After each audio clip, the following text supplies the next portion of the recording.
आपके पाँव पे स्वेलिंग हो सकती है, लेकिन अगर आप फील करें आपके जिस्म के किसी एक हिस्से लाइक टांग या फिर आपके मुंह पे ज़्यादा स्वेलिंग हो रही है, तो ऐसी कंडीशन में अपने डॉक्टर से लाजमी रब्ता करें। अस्सलाम वालेकुम। 18 वीक ऑफ प्रेगनेंसी, हमल का 18वां हफ़्ता जो है वो 5वें महीने में आता है। हमल के टोटल 3 ट्राइमेस्टर होते हैं और जो 5वां महीना है वो दूसरे ट्राइमेस्टर में आता है। मेरी वीडियो के अंत तक लाजमी देखा करें, इसमें बेबी की डेवलपमेंट, बॉडी चेंजेस और प्रेगनेंसी से रिलेटेड रोज़मर्रा की जो बातें हैं वो बताई जाती हैं। तो इस हफ्ते में बच्चे की अगर डेवलपमेंट की बात कर ली जाए, तो इस वीक में जो बच्चे की सबसे इंपॉर्टेंट डेवलपमेंट है वो माइलन शीट का बनना है। आप पिक में देख सकते हैं कि वो ब्लू कलर के जो बॉक्सेस हैं वो माइलन शीट को शो कर रहे हैं। ये नर्व के इर्द गिर्द लिपटी एक प्रोटीन और फैटी एसिड की फैट्स की बनी होती एक लेयर होती है, जिसका जो काम होता है वो इलेक्ट्रिक इम्पल्स को असाबी खुलियों के साथ अच्छे तरीके से उसकी मुंतकिल करता है, जिसकी वजह से जो बेबी की 5 सेंसेस होती हैं वो बेहतर होती हैं। इसके अलावा बच्चे के जो हड्डियां नरम वो सख्त हो रही हैं, आप पिछले काफ़ी हफ्तों से सुनते आ रहे हैं। लेकिन इस वीक में आके बच्चे की जो तकरीबन 200 हड्डियां जो हैं वो सख्त हो चुकी हैं।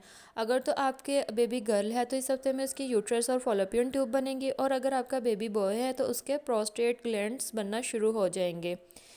बेबी की जो आंतों में पोटी जमा होना शुरू हो गई है, जिसे कि हम अपनी आम मेडिकल ज़बान में मकोनियम भी कहते हैं।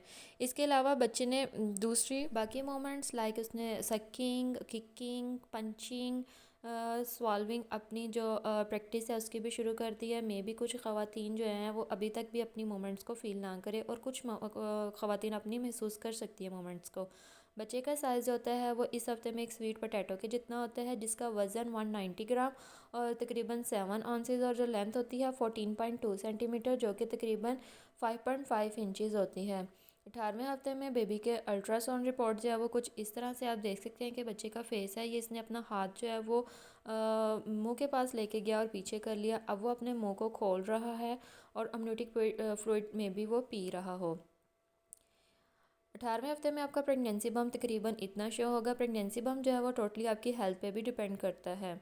अगर आपकी कंडीशन की बात कर ली जाए तो आपके हाथ और पाँव पर स्वेलिंग होना शुरू हो जाएंगी, लेकिन अगर आप महसूस करें कि आपके जिस्म के किसी एक हिस्से लाइक मुंह या आंखों के पास स्वेलिंग ज़्यादा हो रही है, या एक टांग में कम और एक टांग में ज़्यादा स्वेलिंग हो रही है, तो ऐसी कंडीशन में अपने डॉक्टर के पास लाजमी विज़िट कर लें।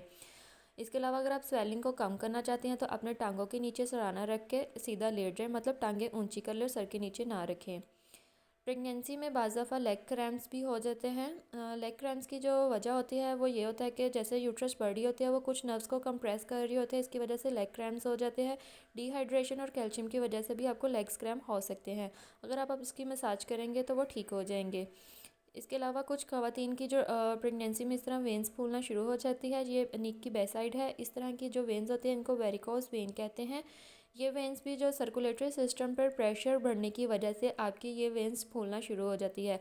आपको चाहिए कि आप ज़्यादा बैठ कर खड़े होकर या ज़्यादा बैठ कर काम ना करें, कुछ रेस्ट करें, कुछ काम करें। इसके अलावा पानी अच्छे से अपना पिएँ और टाइट कपड़े ना पहने, और अपने आप को ज़रा एक्टिव भी रखें ताकि आपके मसल्स में मोमेंट्स रहे।